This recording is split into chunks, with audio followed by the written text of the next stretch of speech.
I'm Alex Torres. I work here at Golden Palms, and I'm also a veteran. United States Navy, Dennis Shield, Dennis Storm. And I'd like to present today our guest speaker is Larry Smith. He is our speaker. He's also a Purple Heart recipient. And who else to tell his story of how to be a veteran than himself? So Larry.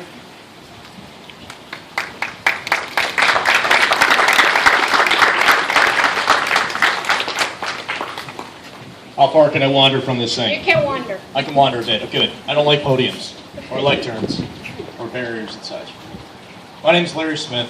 I'm a combat veteran, the Iraqi conflict. I was overseas in Iraq in 2004. I served as an infantry captain training a company of Iraqi soldiers in West Baghdad. Can everybody hear me in the back row? You can? Is that a little better? Better. All right, that's easy. All right, good. Thank you. How many of you here, and by the looks of it, I'll know who's lying, were alive during World War II? Darn it, everybody. Ladies and gentlemen, I want to take a second here. This is Veterans Day, and we do honor our veterans on Veterans Day. But the truth is we are the grandchildren of a great, great people. And that people was you and your generation. And I really want to say thank you so much for the sacrifices that each of you put forth throughout your entire lifetimes to bring this country to where it is today. And I know, as you know, that we struggle, that there are things that seem hard and difficult and challenging ahead of us, considering our national debt and our deficit and our spending habits. But the reality is you got 20 young individuals here that made that commitment to stand up today. And you have people that serve still in the United States military, overseas right now, under threat. And those that are here now. And they're out there and they are fighting for the United States of America. The American people. It's those of us that raised our hands and said, I will protect and defend. We were the stewards of the past. We were the stewards of the present, and one day we will be the stewards of the future. And we need to remind America how beautiful that flag really is, how beautiful the Star-Spangled Banner really is, because they've forgotten that.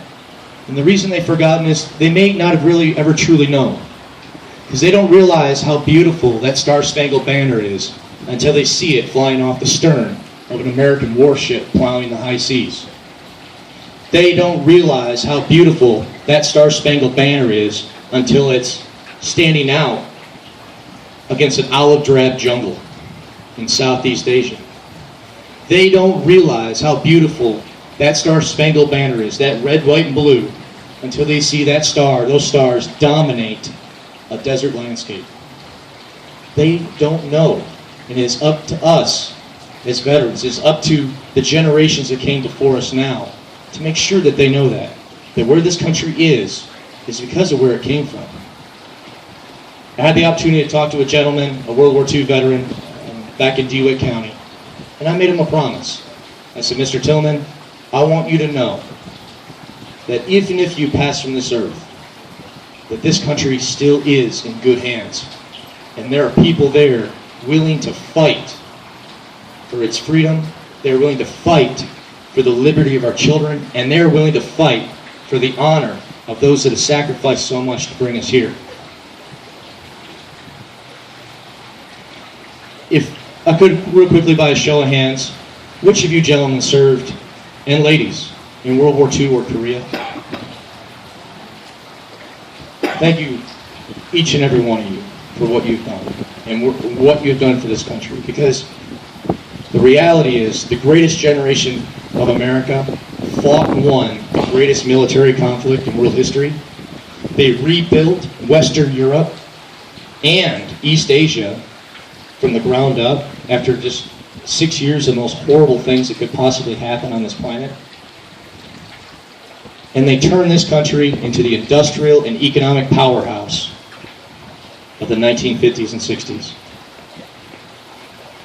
We are the grandchildren, right now, all of us here, of a great people. Thank each and every one of you for those sacrifices and what you have done.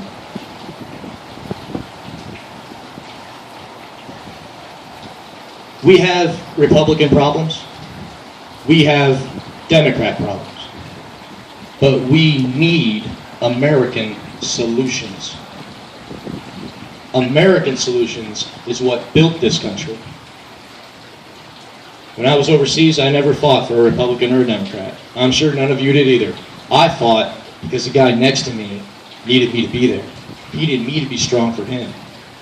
And now, as Americans, we need to be strong for each other, regardless of what our generations are, regardless of our skin color, regardless of our political party, regardless of what race or economic class or education level that we have.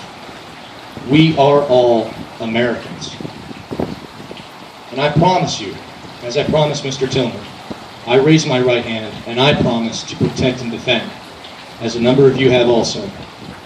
And I promise each of you that if things look grim, and if you feel that hope has left the United States of America, that there are still millions of good Americans out there willing to fight and die for the American values.